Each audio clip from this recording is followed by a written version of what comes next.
take? It takes the dream. Because if you don't have the dream, you'll never find the 7 to 10 hours a week. I can guarantee you that. You're busy. We're all busy. You're working, you're picking up the dry cleaning, you're making dinner, you're taking the kids to football practice, you're paying the bills, you got to sleep, you got to eat, all this. You're using 24 hours of every day already. So what's got to get? You've got to find a dream, something that will take you to this frame of mind where you will change the way you live, you will change the daily actions you take, and you will change your mindset for a 2 to 4 year period. So that alarm clock will go off at 6:30 in the morning. You'll get up, you'll have your breakfast, you go to work, you'll work 8 or 9 hours at your job, you'll get out of the job, you'll run somewhere, grab a bite to eat, and go somewhere and work for another 3 hours in the evening. When you could be home watching TV, when you could be with your kids, when you could be with your family, when you could be watching a football game or something else. But you will make a sacrifice. You will say, I will find the 7 to 10 hours a week for 2 to 4 years to build my freedom, to build my security, to build my independence. Here's the secret of everything I'm going to talk about tonight has to do with leverage. It's getting you out of the trap. And there's a big trap, okay? And this is the trap. It's people trading time for money. You work 40 hours, you get paid for 40 hours. So you work 40 hours and you get paid $400 a week. If you need some extra money because there's something that you want to do, you put in some overtime, so you work 45 hours, so maybe you get $450. Well, you know what? That is trading time for money. Time for money. Hours for dollars, hours for pounds, hours for dollars, hours for Cougarans, whatever the currency is. If you're trading time for currency, you can't get wealthy. It's a trap. You got to put some leverage to work somehow to get out of that. But I started a study of prosperity.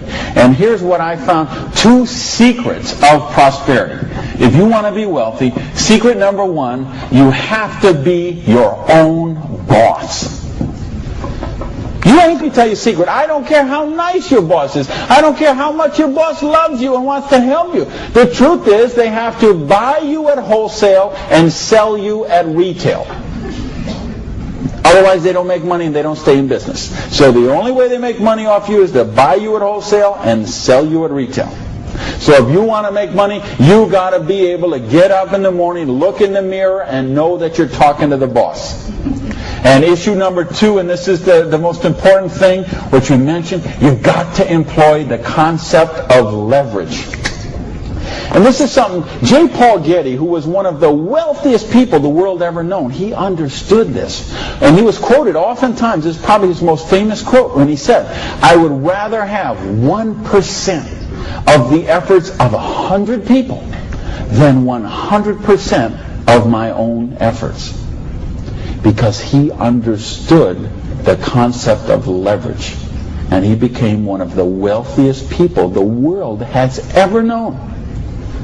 So tonight, I'm going to share with you how you can employ this same concept of leverage that the wealthiest people in the world do, and it'll allow you to get your share of that kind of wealth.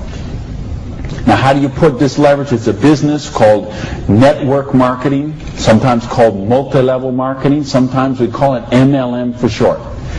What is it? It's a business that allows you to leverage the efforts of other people who have a dream and are willing to trade that 7 to 10 hours a week to get a dream. So you're going to introduce them to the business. You're going to teach them a duplicatable system that they could follow and duplicate the same results with people that they're going to introduce to the business, and create this system that everybody can follow, and everybody will get a nice chunk of the organization that is built.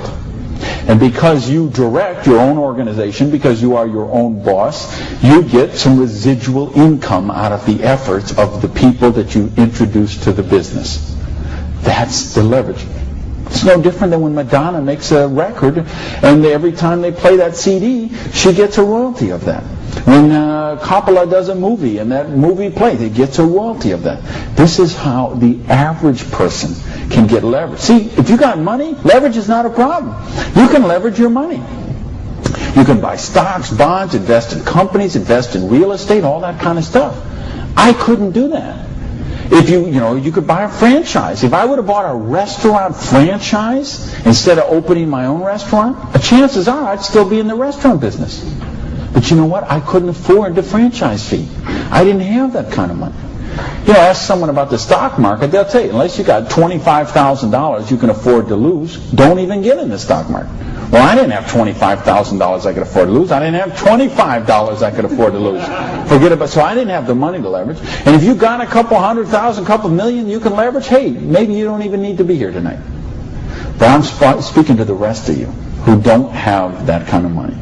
And the rest of you who used to have that kind of money till the stock market tanked, and now your retirement fund is 40% of what it was 2 years ago.